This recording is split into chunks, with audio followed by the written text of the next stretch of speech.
Welcome to the GreatBase Tennis Podcast, episode 251. I'm Steve Smith, along with Yvonne Ozerets. And on the line, we have the regular contributor, Dave Anderson, and special guest, Sam Garcia. Welcome to the podcast, Sam Garcia.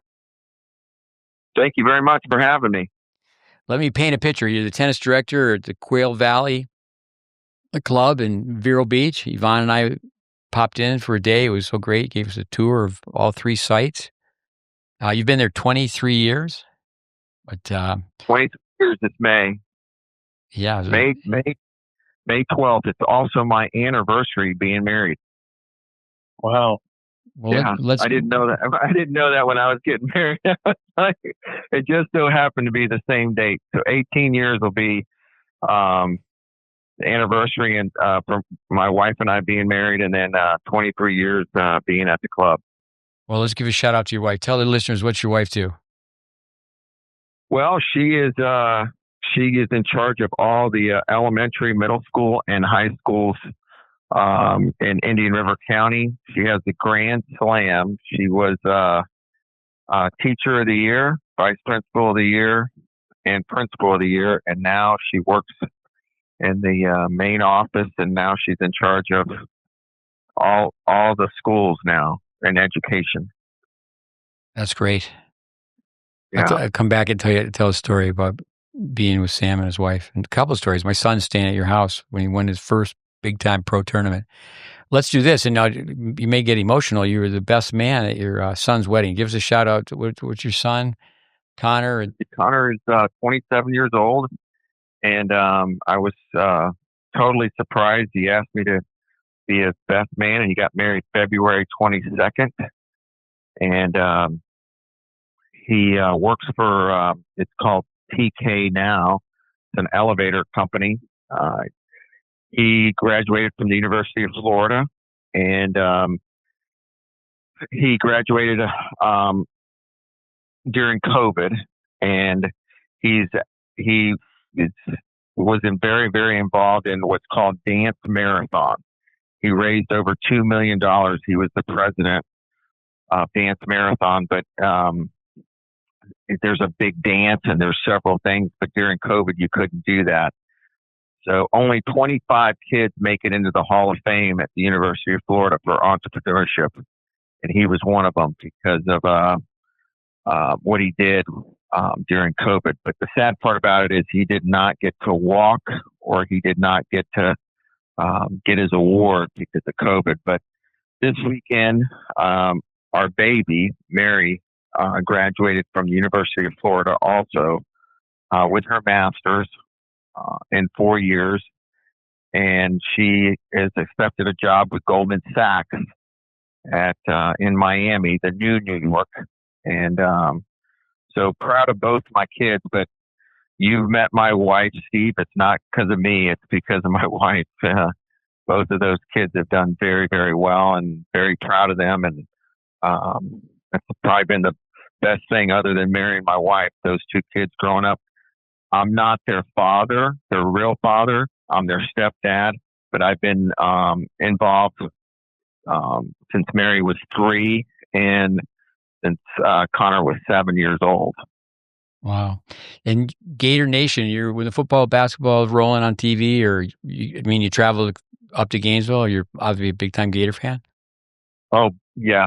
I'm a big Gator fan. And as you know, I'm very close to Scott Perelman. And so when both of the kids got into Florida, Coach Perelman was the volunteer coach and assistant coach.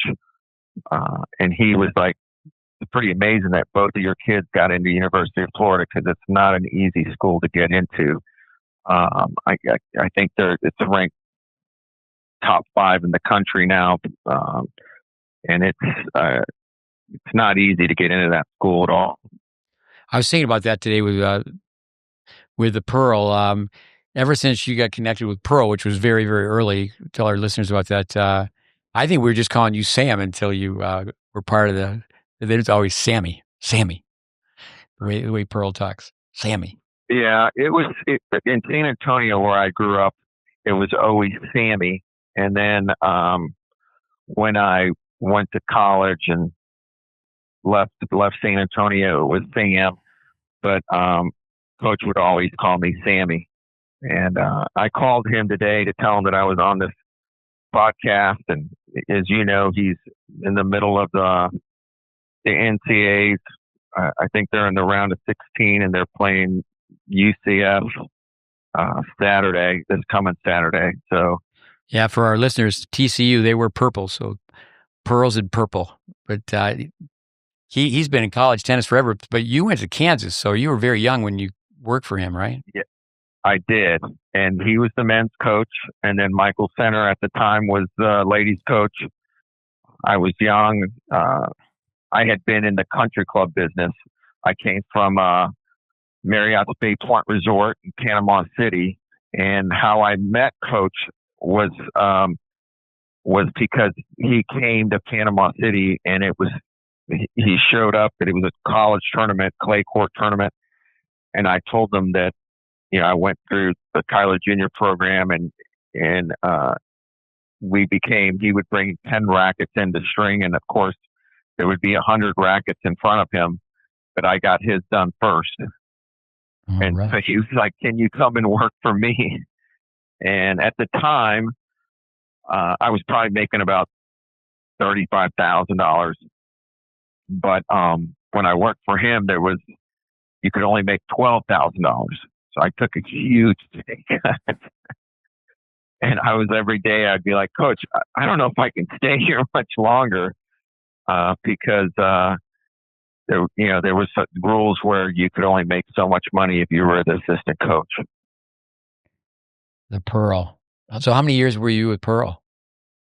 A year and a half, not too long. And then it had to do with finances. I mean, I just was like, oh my gosh, I just can't stay here. And then I went to Peachtree City, where you just went to not too long ago. What a beautiful place. And I was on the board to build that tennis facility, but I never saw it. I never worked there. I ended up leaving Peachtree City, and I had a small tennis academy. I was just working out of a few courts here and there. And then I got my big break because I worked for the Greenbrier Resort. They owned CSX, and the Greenbrier owned a facility on the west coast of Florida on a little island called Boca Grande. And that was my big break. So I took that job, and it was seasonal. And then I went to several places in the summer. I went to Jackson Hole, Wyoming for like 5 years, or 5 summers, I should say. And I got involved in the community, and we won a state title in high school for the ladies or the girls team. And I just got involved. I even umpired baseball games. And then what happened is the Greenbrier had the contract for all the state parks and all the resorts there. Well, it came up and they lost it. Someone else outbid them. So then I had to go that summer to go work at the Greenbrier. And then after that, I kind of went, I went several places, Nantucket, North Carolina, Buck Hill Falls. So it was a nice ride. It's been a lot of fun. But then this job came up, and it was year round, and I was ready to put the roots down and be in one place instead of traveling back and forth. Tell us about your run. You've been there 23 years at Quail Valley. As Yvonne and I, you're gracious, gave us a tour of all 3 facilities.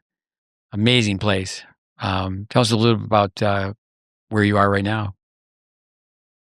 Well, we have what's called the River Club, and that's where I work, and that's 7 tennis courts. We have a marina. We have a pool, a spa, fitness, a tiki bar, and 2 restaurants. And then across the river is the Point, and they have 2 restaurants, and we have a boutique hotel We also have a hotel. It's not really a hotel, I should say. It's just rooms for members to rent out to guests or to their families. And the River Club also has like 8 rooms too. And then the golf course is 8 miles away, and we have a golf course, um, 18 holes, and then 9 holes par three, and then a restaurant. We're getting ready to expand within the next 2 years, 18 to 24 months. We're going to be building our 4th facility, which is going to have 5 padel courts, 8 pickleball courts, 2 squash courts, and a bocce. That's going to be the first phase. And then the second phase will have a pool, fitness, and I think a restaurant, but we're not sure. And that again, that's the first phase will be within 18 to 24 months. And then the second phase, I'm not sure, probably at least 3 to 4 years. We will be the only club. We will be the only club that has all the racket sports, other than when you go in the East. And I've never really played it. And Dave, you might want to help me out. I think it's a cage, and it's there's padel. Yeah. Do you have that at Brookhaven, Dave? We have padel. Yeah. You have padel, but is it what's the one where the ice melts, or they play it in the East? Platform tennis. Yeah, platform tennis. Mm. Yeah, so that's the only thing we'll be missing. Sam, let's do this. I mean, we can go through. Yvonne was there. Place is so upscale, but let's talk about the charities. I remember you saying that when you were giving us a tour, but I looked online today for your club for Indian River County Children Education. Over the last 23 years, have raised $14 million. I think that's, before we talk about how fancy the club is, I think that's great that they do so much for underprivileged children. You want to make a comment on that? Yeah, and all the money stays in Indian River County. All the money. Anybody that wants, any money, they have to come in and they have to make sure that it's within our children's charities. That's what our goal is. We have a tennis tournament, which is 48 ladies teams, 40 men's teams on 7 tennis courts. We start on Wednesday and we end on Saturday. The ladies play Wednesday, Thursday, and then the men play Friday, Saturday, and then in the afternoon, all the finals, men's and ladies finals. We have a 5K run. We have several very, very high-end dinners. We have some members host dinners at their homes. Of course, there's a golf tournament. It runs for like a whole week. It's called Quail Valley Charities, and it runs for a whole week. Just the tennis alone, we raised over $100,000 for that Wednesday through Saturday, just the tennis. Wow. Yeah, it's amazing. Tell us a little bit about the connection to the Brooklyn LA Dodgers. Is it Stephen Mulvey, the late Stephen Mulvey? Yeah, Mr. Mulvey. He was with his family owned part of the Brooklyn Dodgers, and he, as a child, he came to Vero with his dad, and the Dodgers were here as a farm club, and they're no longer here. But when he was little, he was the bat boy, and he was a very, very successful he built golf courses. Mr. Mulvey did, and he was also very successful in New York. He's from New York, and he invested in real estate, stock market, and he always wanted to give something back. So he had a dream of building a private club, and it was a golf club because he was also an architect on building golf courses. And so he built the golf course at Quail Valley. It was never supposed to be the River Club. It was only supposed to be a golf club and then a beach club. Well, there was an existing club that was not doing very well. The land was right on the River Club, right where you saw, and it was old. So he put a bid and bought it, and that changed everything. It changed everything because now it just wasn't the golf club. Now the River Club came, and then the Point was an existing restaurant on the river where we are right now. And he purchased that, and he had so much vision. Unfortunately, he died probably 6 years ago. His wife is still alive, and she's involved with the club. She's a very, very, very good golfer, Kathy Mulvey. She played on the LPGA for a short period of time. Steve was very close to my son. He saw him grow up. My son came to me and said, "Hey, I need a letter of recommendation. I need a letter of recommendation to get into University of Florida." And I said, "Well, that's great. Well, you need to call Mr. Mulvey and ask him yourself." And Mr. Mulvey had a dry sense of humor. He never made it over the tennis courts very often. But when he did, we were like, "Oh, wait a minute, what are we doing over here?" So, of course, my son called him and said, "I need a letter of recommendation to go to University of Florida." And he said, "Okay, I'll write you a letter." Well, he came over and he comes into my office and he says, "I'm going to make the tennis courts into a parking lot." And I knew he was kidding. He said, "I just have a few questions about Connor." And he asked like 3 or 4 questions, and he's like, "Okay, that's all I need. I'll get that letter out to you tomorrow." And then, of course, Connor got into the University of Florida. And he was like a sophomore, junior when he passed away. I had to call Connor and tell him that. And that was a rough day.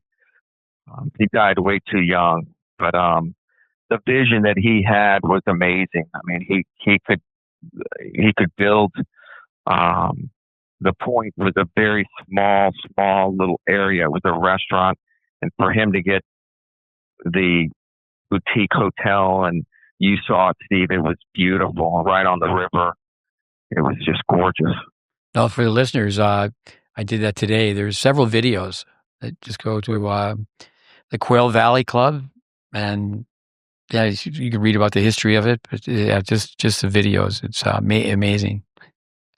With tell the listeners, when did you meet Dave Anderson? You guys came in together to that program, correct?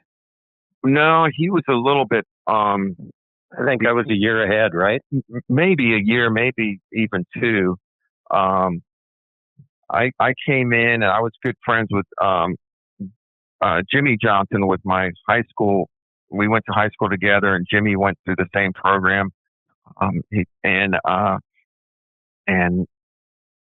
of a sudden, I didn't know what I wanted to do, and I was talking to Jimmy, and he said, "Hey, you should go to Tennis Tech," and so he talked me into going, and then I met Dave out of the blue and became his roommate, and it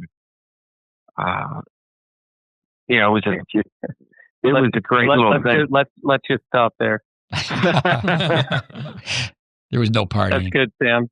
Let's tell us more about Quail Valley. No, I thought you both were classmates. My records must be wrong. So I looked up some transcripts, and this is what I came up with. I thought you're both in the same class. I remember Sam being in the front row. Dave even, he was done, and he even taught one of the classes. He was your, I think Kylie might have left already, or no, they're both there together for a long time. So yeah, so Dave was teaching one of the classes. I was with Travis Wolf and Pyzinski and Nick DeVore. In fact, Nick DeVore's birthday is today. I think I just told you I was teaching the class. I think I was actually in it. Well, I think I was just playing that, but I think I was a year ahead. I thought for some reason we were just a year apart. But you may be right. Maybe it was a year and a semester. Yeah, I think that's what it was. Well, I think you're both confused because this is what I have in front of me from the archives, the transcripts. It says it's a report card. Personality: Sam Garcia A+, Dave Anderson C-. People skills: Sam Garcia A+, Dave Anderson C-. Professionalism: same thing, A+, C- straight down. Compassion for others: A+, C-. Exceeding expectations: Sam Garcia A+, Dave Anderson C-. No, I'm just teasing. Actually, Anderson got D's and F's. But no, I thought you both came there in 1985. But so Dave Anderson, Jimmy Johnson wasn't in your class then either, right? Jimmy started before me. Oh, okay. He did. That's Jimmy started before me, and I just so happened to run into him, and he told me about the program, and literally, Steve, I don't know about was lost, but I just didn't know what I wanted to do, and he talked to me about it, and that's how I ended up there. I mean, really, I ended up there because of Jimmy. I'm still not buying it. Anderson got awful quiet after I read the report card. He knows I have it. You don't. No, it's. I know that Jimmy. They were both in underclass, and I think Jimmy was a full year behind, and Sam, I think you might have been a year and a semester behind. Yeah, I think that's what it was. Yeah. No, it seems. I will say this: seems like that it does. It's gone by so quick. It's gone by quick. Now, Dave, I can't remember your buddy, Kurt Kramer. Oh my God! Yes, yeah. Small world. Oh my God. What was the name? Kurt Kramer.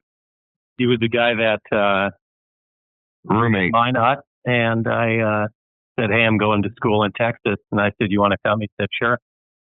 It wasn't for tennis or anything, and he ended up doing really well and worked for one of the cellular companies that did really well. I think it was Sprint up in Denver, but haven't kept up with him much. But yeah, he was a fun guy. Yes, yeah. And then Dion Krupe. Yeah, Dion. I just left him a few minutes ago. All right. He was just on the court, and we had a surprise visit today from Carmen Clark and Scott Stewart, two East Texas connections, and they brought their kid up to play regionals and high school play and stop by the club and spent a couple hours. So yeah, it was a fun day up there today. No, all the connections. How long have you been at your club, Dave? It'll be 32 years in October, and Dion's been there. He came just a few months after. Okay. Incredible. Well, it's a great run. With Yvonne was with me, as I mentioned, when we visited Sammy like 2 months ago. Mm-hmm. We went to all three sites, and then we went to a restaurant. Sam took us out to lunch. Amazing people skills, seriously. Knows everybody's name. Doesn't matter whether they're carrying their golf clubs out to tee off, or they're cleaning the locker room, or waiting tables. Knows everybody by name, greets them, and just amazing the rapport that you have with people. Well, Steve, I think that has a lot to do with you. I think I told you that when you were at the club, and I told Yvonne, and Dave will remember this.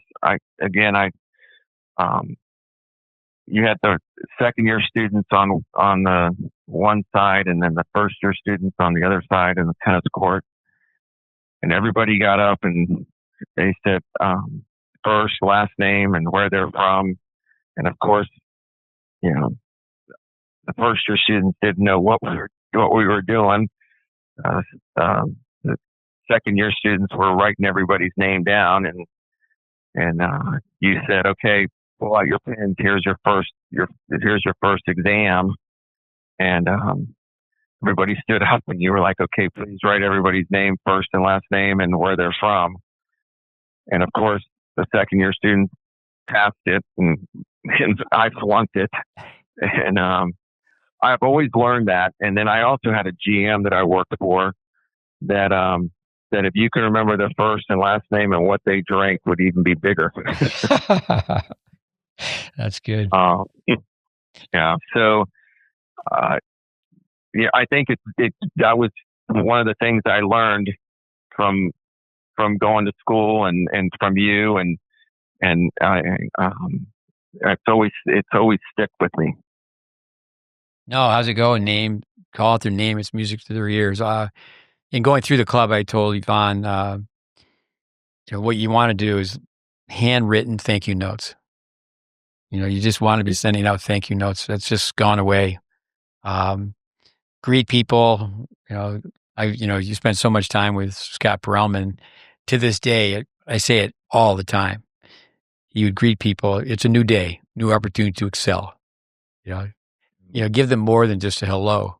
I find with young kids today, how are you? Good. And I said, I'm good, thanks.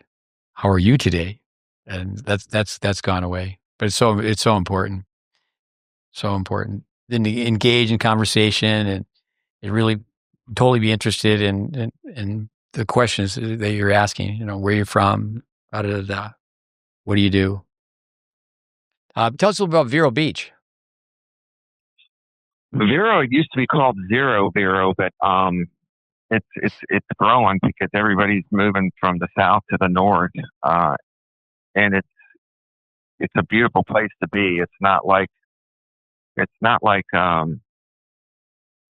Miami or Boca. It's a little quieter. You don't have to ever get on a highway. That's the most important thing, is that you drive 5-10 minutes away, and then of course you have beautiful beaches, and it's a great place to raise kids.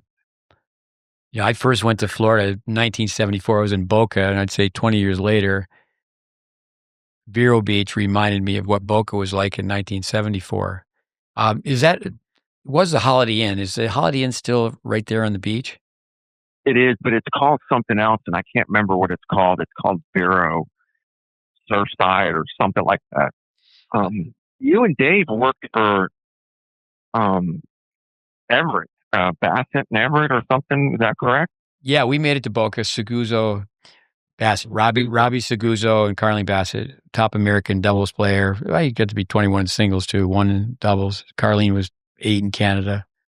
That was short lived. We've talked about having a podcast just on that. We haven't done it yet, but then it's certainly the Chris Everett Tennis Academy. But at one point I was really wanted to go back to Florida. Spent so much time in Florida. Then I spent 10 years in Texas. And at that time in tennis, Florida had the clay courts. It was more international, in some ways more competitive, crazy competitive as it's turned out as it rolls forward. So Dennis Vandermeer, he knew a businessman who was buying a club in Vero Beach. So he called me up, said, hey, fly to Vero Beach, meet this guy.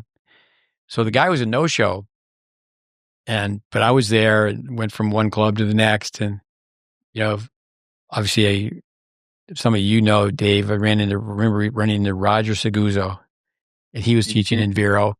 But I just went from one place to the next because I was scheduled to be there for 3 days. And I was just at one place, just sitting on the bench watching people hit some tennis balls. And this guy, same thing. I said, hey, how you doing? What's going on? He just started talking to me. And, I told him why I was there. And he didn't tell me who he was. if I had to guess the name, I think it was McAllister. But anyway, I said, no, I'm here, and this is what I've done in tennis and such. And this is long before the internet, where people could Google and see if you were legit. So I went back to, at that time, Tyler, Texas, and then I got a phone call. He says, "You remember talking to me? He talked about our conversations. Yeah, I remember talking to you." He goes, "Well, I own a tennis club in Vero Beach. I want you to come and run it." And so I was really intrigued by it. But at that time, I was married, and it was also, Dave, you were in Longview, and Craig Tiley was there, and there was this opportunity out in Southern California, which went forward on a handshake. There was like 12 tennis tech students working out in Southern Cal, and we're going to get Vic Braden back involved in junior tennis. So it was a handshake that fell through. The people on the other end didn't live up to their end of the bargain. But my vote was to go to Vero, just start small. And I really liked the fact that time it was kind of away from the South Florida, the hustle. Because being in Tyler, Texas, one thing that was on our mind, I know, Dave, you were part of this. There was other opportunities we were looking at, is to have, to be in an isolated market. I mean, certainly, Dave, you're in Dallas. That's a country unto itself now, Dallas, Fort Worth. And it's not an isolated market. I mean, there's so much for the consumer to choose from. Like when we were in Tyler, Texas, we really weren't in many ways. There was, between Tyler and Longview, 4 tennis clubs, but it was kind of like we were the only show in town. It wasn't like that we were trying to avoid competition, but it's, a lot of times by the time the parents figure it out, it's almost too late. Obviously, Sam, you've been in, and I think you need to talk about your job. We're just trying to share value for these podcasts, because you very much teach tennis. A lot of times I think people, when someone's at a resort or a country club, that you still are out teaching solid fundamentals and helping people with their games. But yeah, that's one thing I liked about Vero at that time. It wasn't a saturated tennis market of, say, Boca Raton. I mean, in I think throughout all of Florida now, I think a great line is academies are opening up like 7-Elevens. Chipotle's. Mm-hmm. I understand there's 4 Chipotle's that open up every day in America. I don't know if that's true, but tell us, David, about the saturated market of Dallas, just while we're on that one thought. Yeah, I mean, I remember 15 years ago or more speaking with you on the phone, Stephen, saying Dallas is becoming South Florida. And, sure enough, it evolved into that.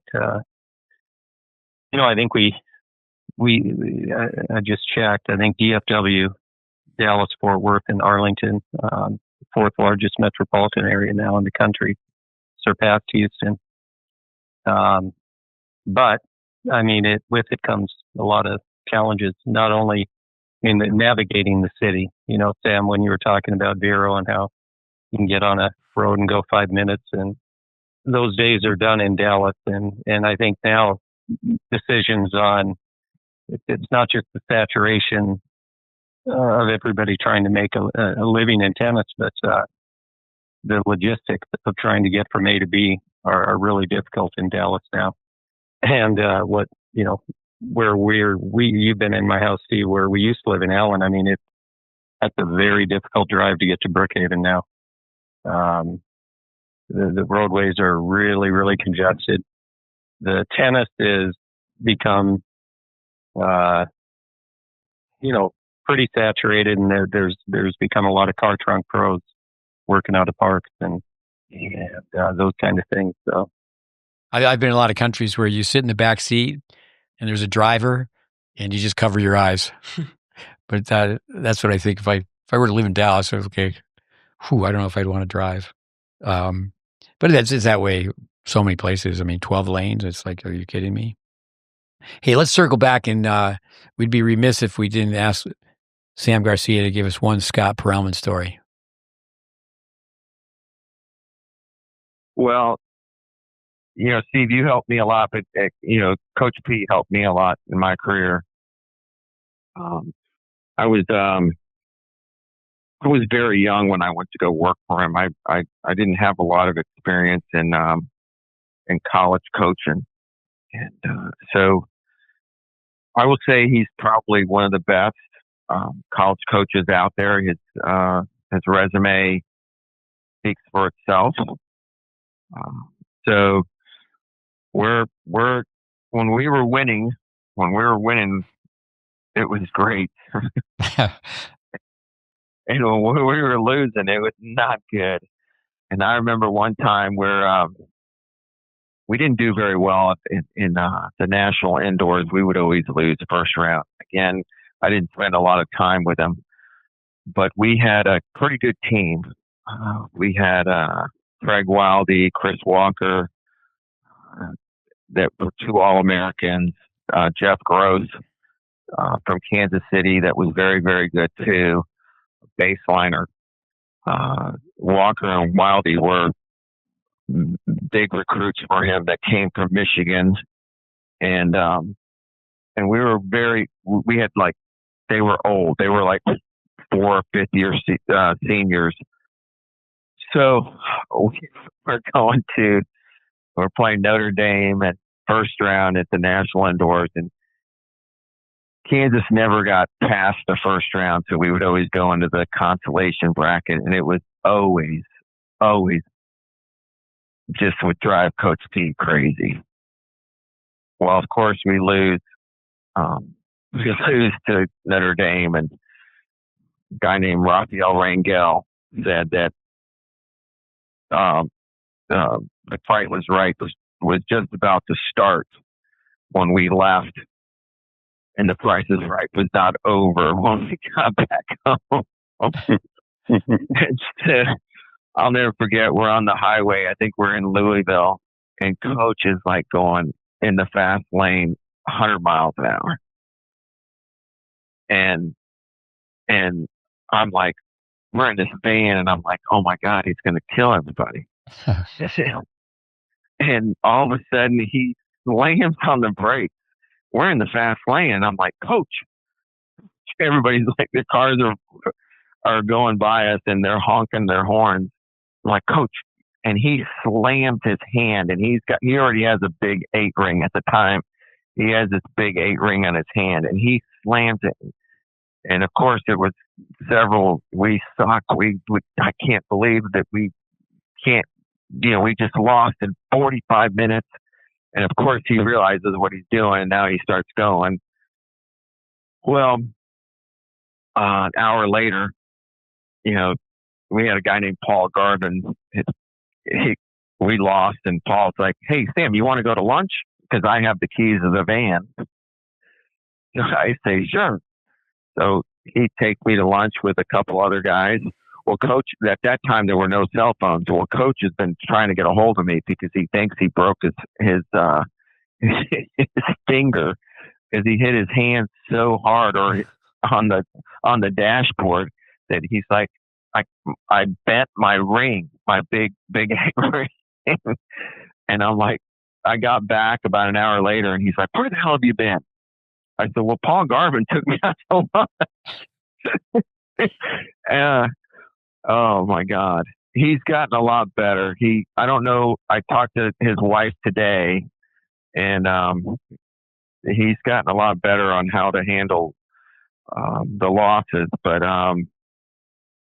it's better, but I wouldn't say it's great. I mean, it's tough, but in the past few years, he's been winning a lot, so it hasn't been too tough on him.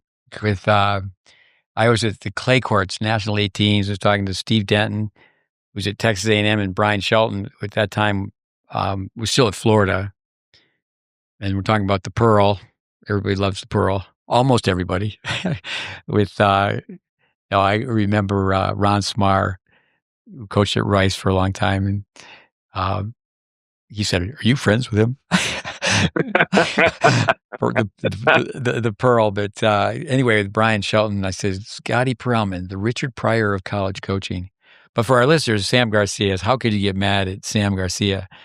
I like the story where he said, Garcia, got to talk to you outside.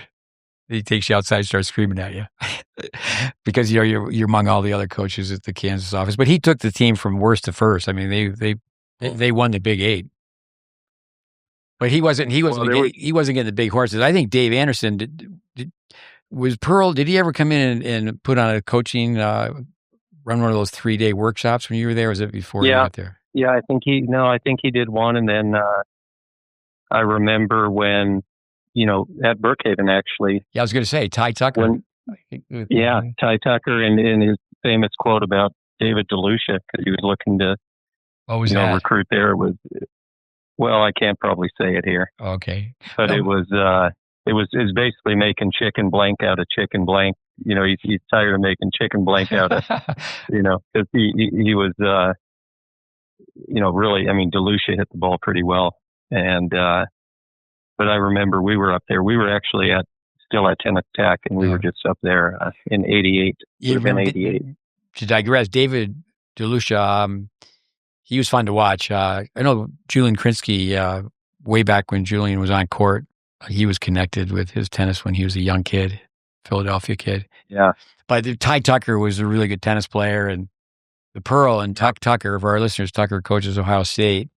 And Pearl's going, I want this guy, I want this guy, I want this guy. And I'm just going, he's not going to Kansas, Pearl. He's not going to Kansas. But I think, you were with me. We used to go in on Thanksgiving. In fact, I didn't know, because I used to go to Brookhaven to watch the National Indoors. I didn't know that it was such a large facility, because I would just go into the indoor center. I didn't realize it had, the covered courts and all the hard courts and the clay courts. Except for at one point, there was a gentleman who found out that I had worked for Welby Van Horn, and he asked me to help his son, and whoever the director was at that time. I said, well, I just can't go and give a tennis lesson.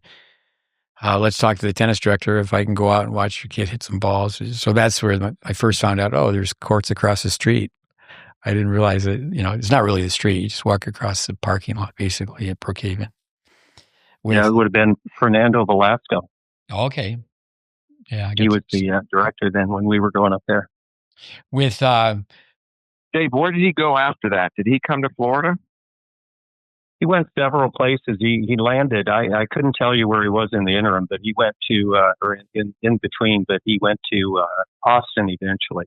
Okay. Yeah, I just ran into him a few years ago when at a funeral. But he's still active, doing a good job. He was a leader with the USPTA, I remember. Mm-hmm.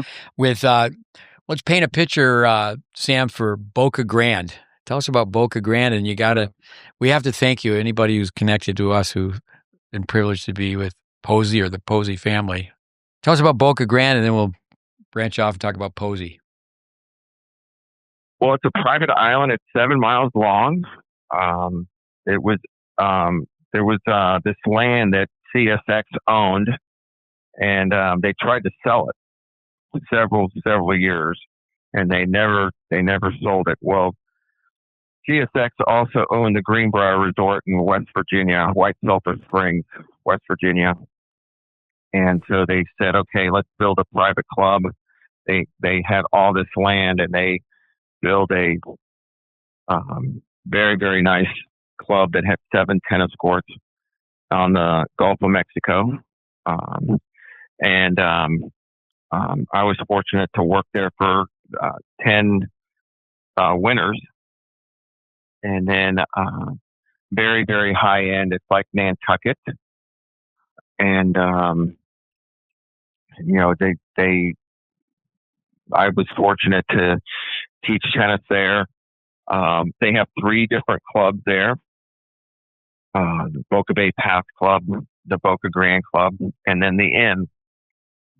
And it's amazing how much tennis they have on this island that's only 7 miles long.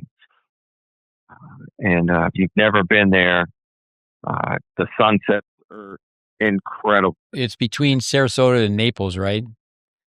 It's even a little closer, Sarasota and Fort Myers.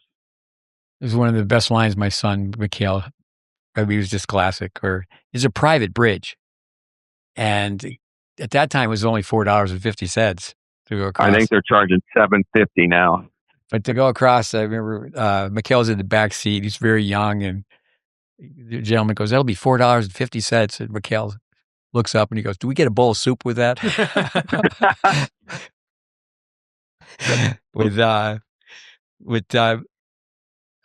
Tell us about the Posies. Tell us about Sam Posey and Ellen. They were members. John, they were at Judy,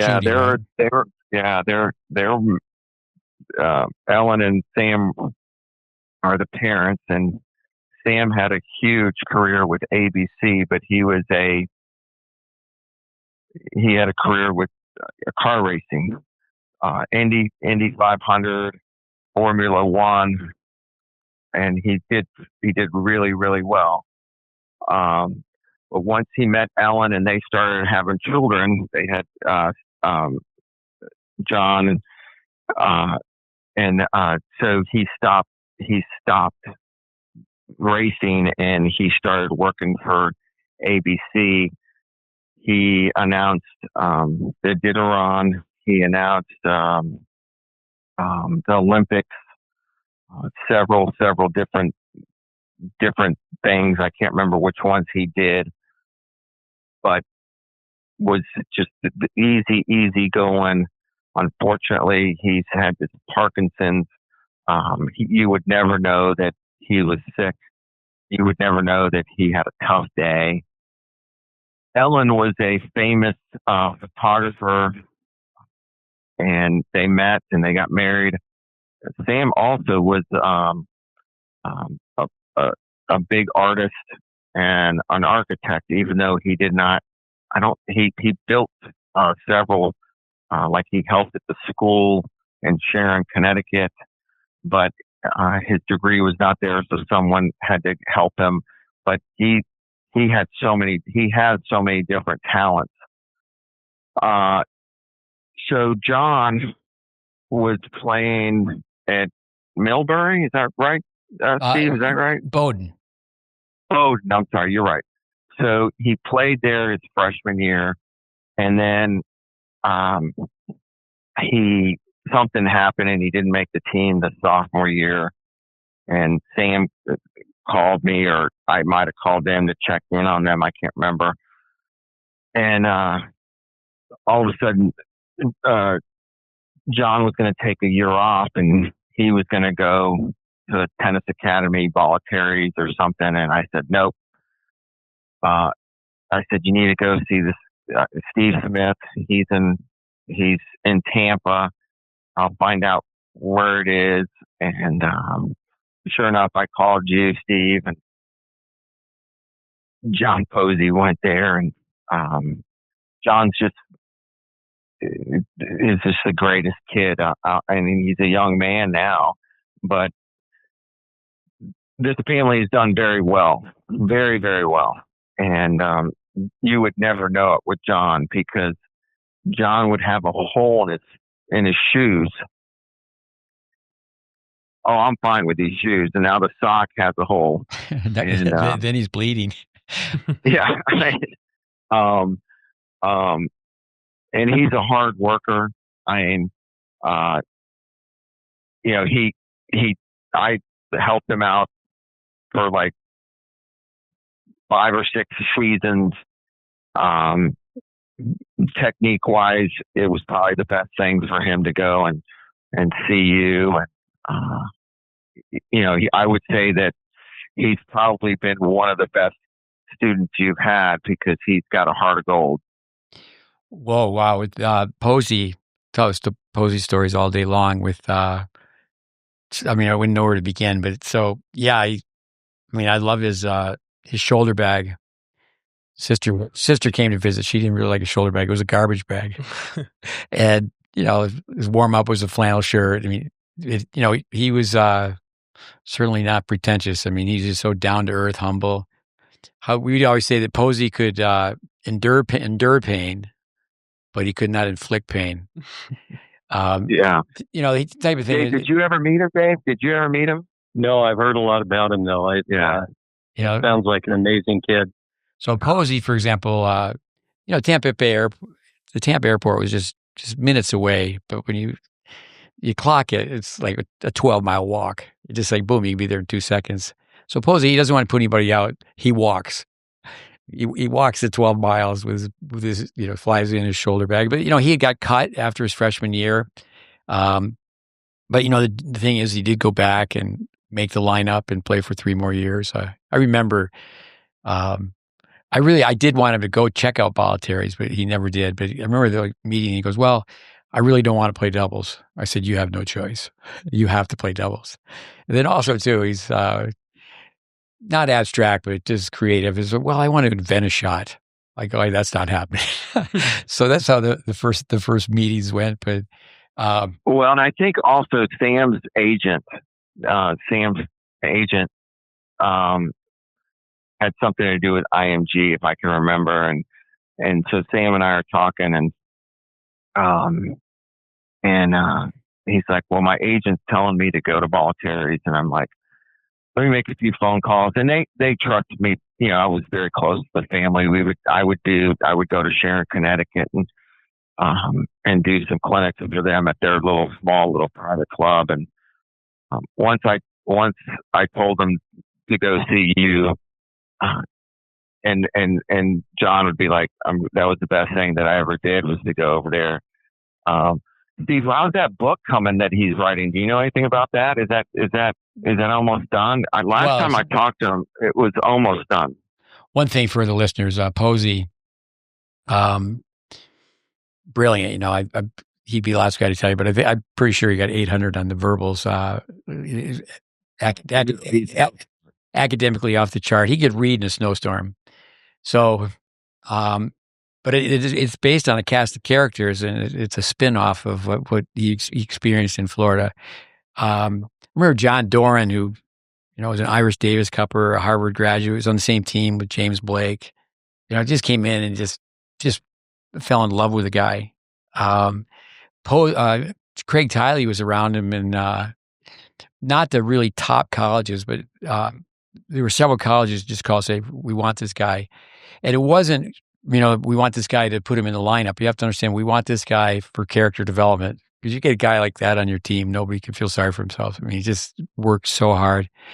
I'll just tell you one other thing. I was at the U.S. Open. He became big buddies with everybody. Everybody loved Posey. John Posey. No one called him. They just sang his last name, Posey.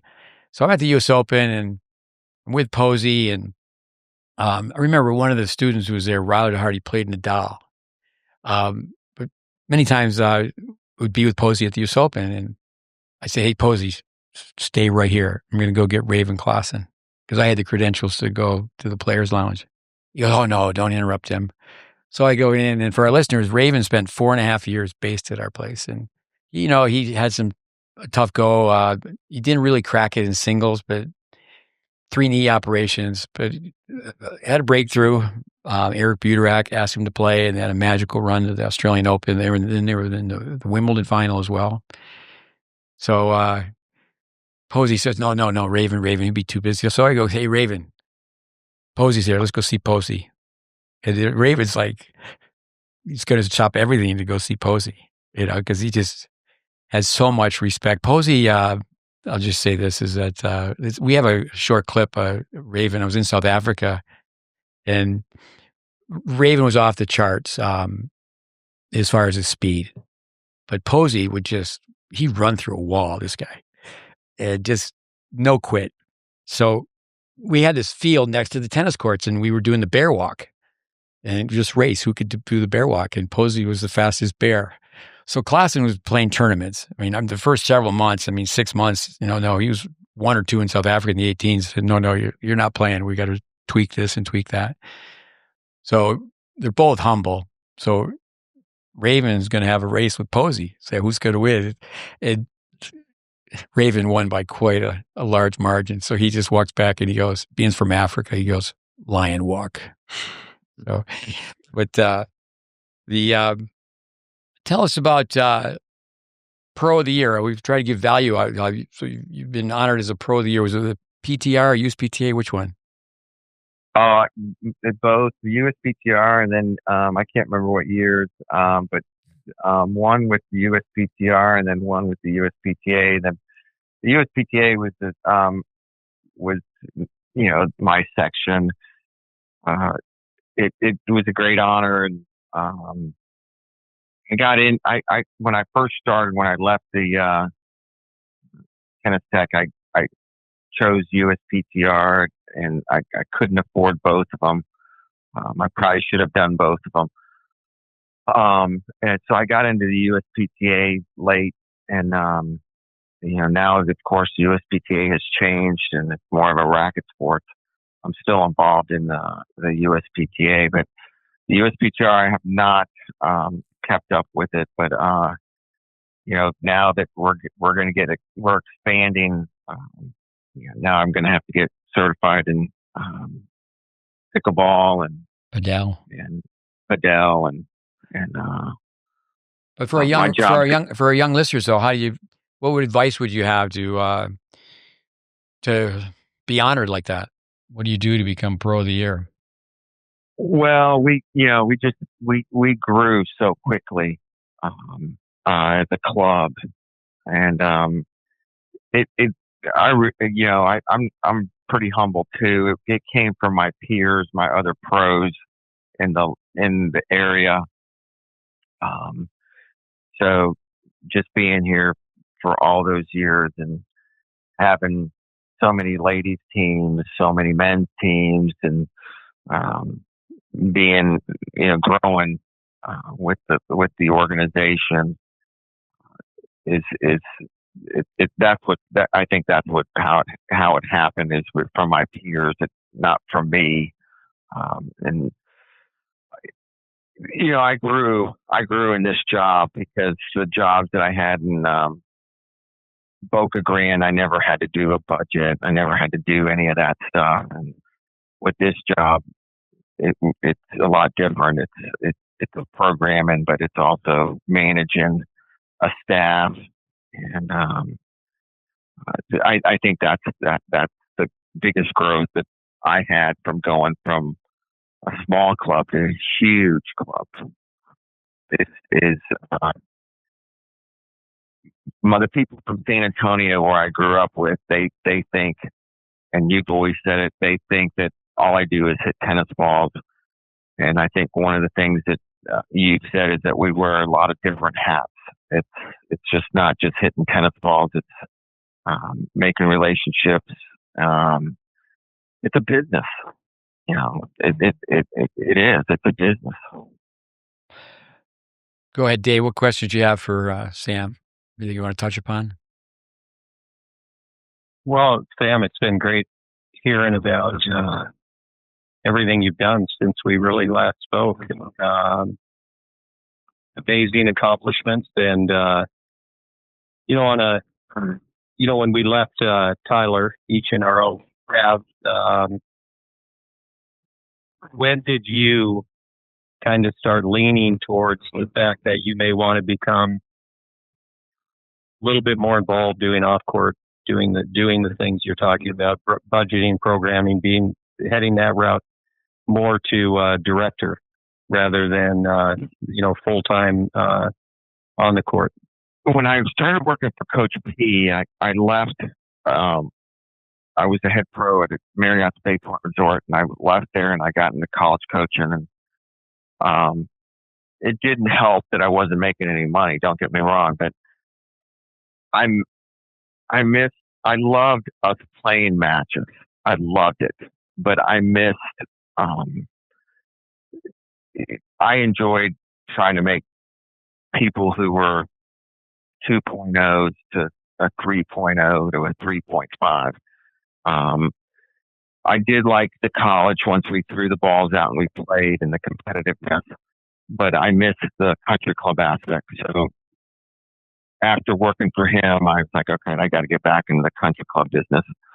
I remember one time where I wanted you to resign and coach my son Connor.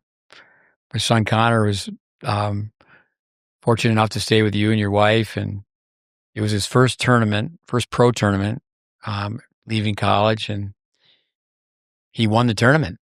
I'm going, Sam, you got to resign. You got to coach my kid full time. I do remember my son being nervous, called me up, and he goes, "Oh, looking for the vacuum cleaner." And I said, why? He goes, well, I fed the dog orange potato chips and the dog threw up. And, but also Yeah. your wife was helping with his laundry. And Connor comes in, and you got to remember that my son's name is Connor too. So Connor comes in and says, "Hey, can I do some laundry?" to my wife, and my wife says, "I'll do the laundry for you." And Connor says, "No, I'll do it. I'll do it." And she's like, "I will do it for you." And so, yeah, sure enough, she's like, "And that duffel bag needs to be washed too." no, for our listeners, Sam is such a nice guy. So I was down at the ATP tournament in Delray, and we go out, we're having dinner, and this gentleman, he's my age now, Jan Tiriak said everybody in Florida is between 65 and dead. So this older man, and he's had too much to drink, and I start chatting him up, and then he falls in love with your wife. We're at a table like with 8 people. He's just flirting with your young wife. And then I started giving him the gears. I said, well, no, you're sitting like next to me. And I go, no, her husband is really a bad guy. I mean, the whole thing, domestic abuse and restraining orders. And this guy was just beside himself being so nice to your wife. And I get a little trouble sometimes playing a prank like that. And he goes, so we all leave, and he goes, and he comes up, says, yeah, it's too bad about that beautiful gal's husband. I was just loving it. So anyway, I think, people ask me, well, how do you know so many people? I said, well, it's just kind of mushroomed out. You start training tennis teachers at 26, and, obviously I only did that for a decade, but we continue to train tennis teachers and through the free educational content. But you just think someone like yourself or Dave, how many coaches how many lives have you touched just in that one category, coaches? But then the parents you meet, the families, the juniors. Well, and I also asked you how many of those people stayed in tennis, but again, whatever the percentage was, it was 30%, 40%. No, it's really interesting when Scott Schultz, he started Ferris State, and for the longest time, he was with the USTA, and I was invited to a meeting with Scott and then someone from the Discovery Channel. It's like, okay, and that's back when Lake Nona, the National Tennis Center, there was bulldozers, there weren't tennis balls. It was just being built. And the question they wanted to ask me is how many of my students started in tennis, and through tennis, they branched off and got into business. Because when you think of, again, wearing many hats to be a tennis director, I think, first of all, if someone can survive like teaching a summer, especially if it's a boarding camp, so you build up some endurance. So if you're coaching college tennis and some of these jobs are 24/7, you're working like they do in the NFL.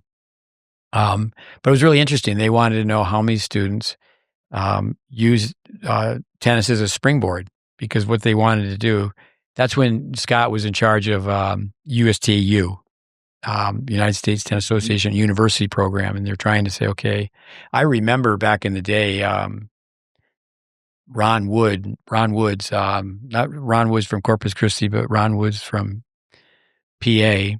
He was in charge of player development, and but I remember telling you that there really should be tennis techs that, not where one program cannibalizes the other. Like there's 2 up in Michigan now, Ferris State and Hope. They're pretty close to one another, but it's like, hey, it's good to be a school on the, the West Coast and the East Coast and the South and the North. And, yeah, because there is a definite need to have tennis teachers trained. Yeah, as a director, you're hiring people and making sure that they are in the same page as you and training them. And, there's been times where I've interviewed a few coaches and I didn't hire them because they weren't dressed properly. They didn't come to the interview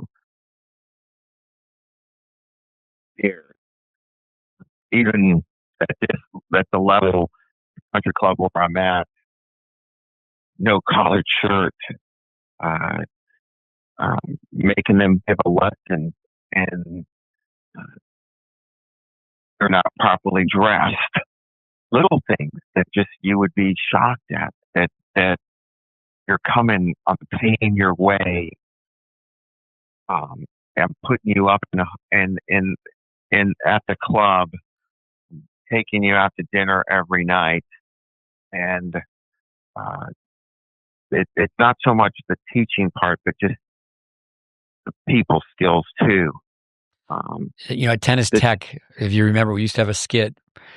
The people working on the staff, we'd have a skit on how to do this, that, and everything wrong with the interview. And sadly, after I left, I remember some of the USPTA testers tell me, the skit you used to do? Now it's the real thing, where they show up late and, they look like they just got back from a 7-day drunk. Just no professionalism. You got to be sharp. Yeah. Well, I brought this guy in to interview, and we put him up at one of our rooms, and there's Cokes, there's beers, there's wine, there's chips, and the gentleman who's in charge of this portion, he calls me up and he says, "All right, the gentleman that's been there for 3 days, as long as I've been here, I've never ever had it be empty every day." And I said, "Excuse me?" I said, "What do you mean by empty?" He said, "Everything is gone. Everything. All the alcohol, all the chips, all." And I'm like, "Are you kidding me?" Now, he wasn't well dressed. A member asked me to interview him. So I did, and we brought him in, and I was like, "Oh my God." So then I didn't know if I should call the member and let her know or let him know. And I was just like, okay, well, we're definitely not hiring him. But it was just, he's got this huge forehand too, and he's hitting against this 3-0 lady, or at the time she was probably a 2-5, and this poor lady's trying to hit the topspin above her head. And I'm watching this lesson, and I'm like, oh my God, I feel so bad for her.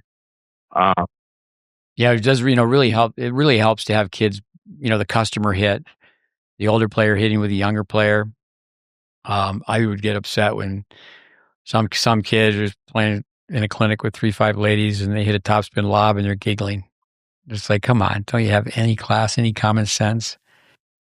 Here at Quail, I see these people all the time, so it's a little different. It's different. And I think that was one of the things that at Tyler, you helped us a lot. Okay. I'll never forget. I think you told us a story. I don't know if it was your sister-in-law or someone that you were related was getting ready to play in a fun little round robin. She really didn't know how to serve. And he said, okay, all we're going to do is we're going to just try to get it in the box. That's all we want to do. Get it in the box. I don't care how we get it in the box. We're going to get it in the box.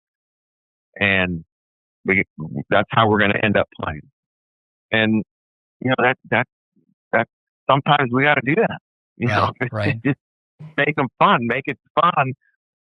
And then there's other times where someone wants to play Division I tennis, then we go in that direction. Yeah. No, touching base on that. Yeah. We used to say life's an interview. You really are a public figure in the sense that, you're not really hiding in a cubicle. You could be in the grocery store and you're going to meet a mom or dad.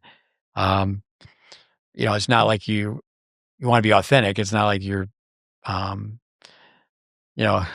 faking who you are, but it's kind of like you're always on stage.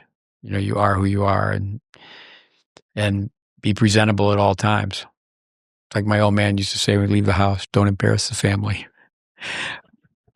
But no, it's great to have you on. I know we've had a little bit of problem with sound. We'll do the best we can. Why don't we go around the horn? I know Yvonne can say a few things about his day at your club, but Dave, why don't you ask another question? And Yvonne can say a few things about visiting Sam's club in Vero. Sam, how influential was I in your life being your roommate? An older student that we've established. Well, I will say this, Dave. When you graduated and then became on the staff, Yeah.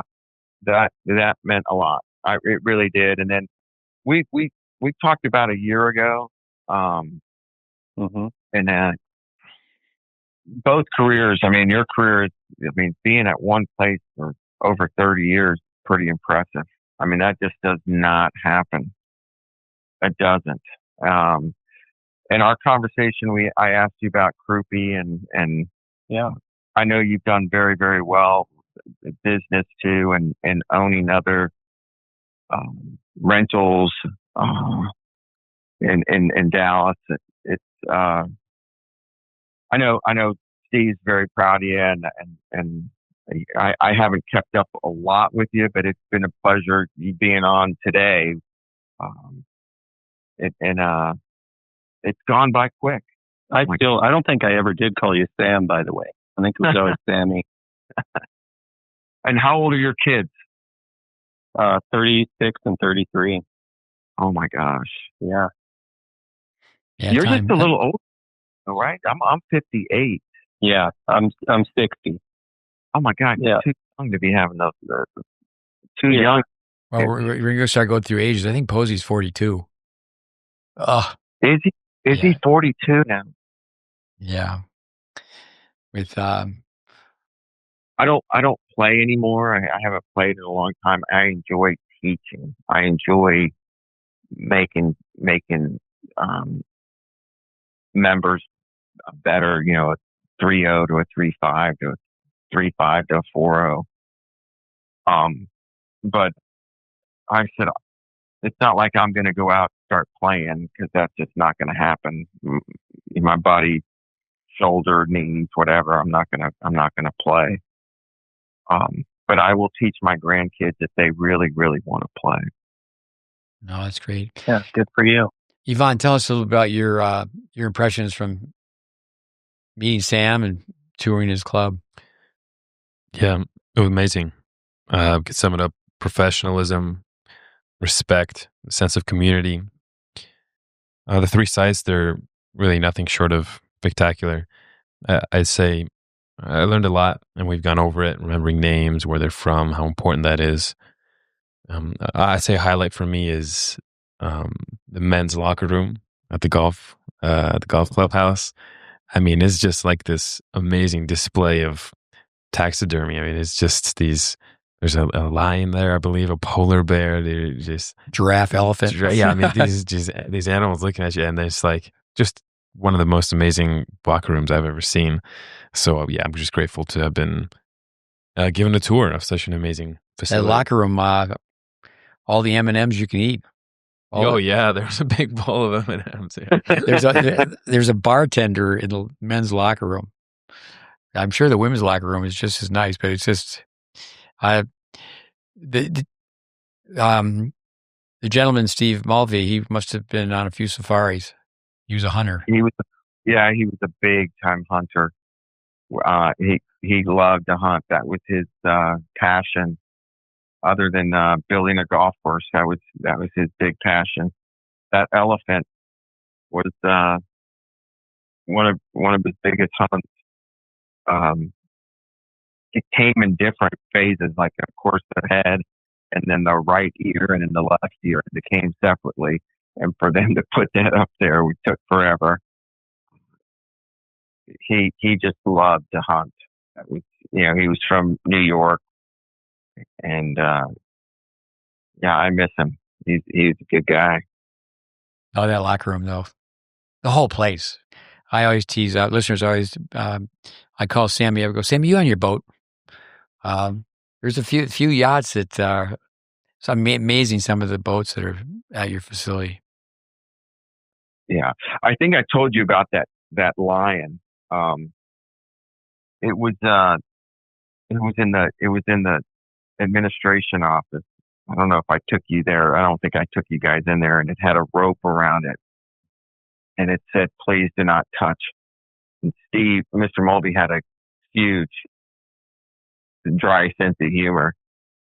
And so all of a sudden the postman walks in and he's talking to the secretary, and the secretary's like, "You can go ahead and touch it.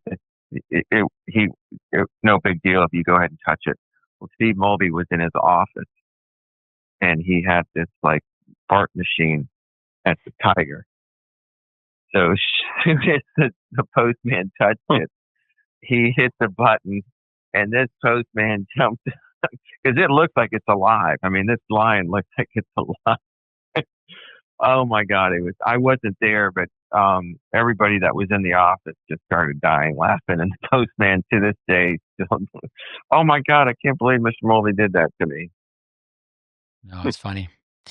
But guys, I appreciate all your time to help us with the podcast. We're just sharing stories and sharing information on tennis, how to get a little bit better. But no, I think Sam, with Yvonne and I being at your facility, just the big time people skills, deeply caring about everyone. Are they having a good time? And I think for people that are in the player development side, I've always had a problem with coaches that don't care about beginners.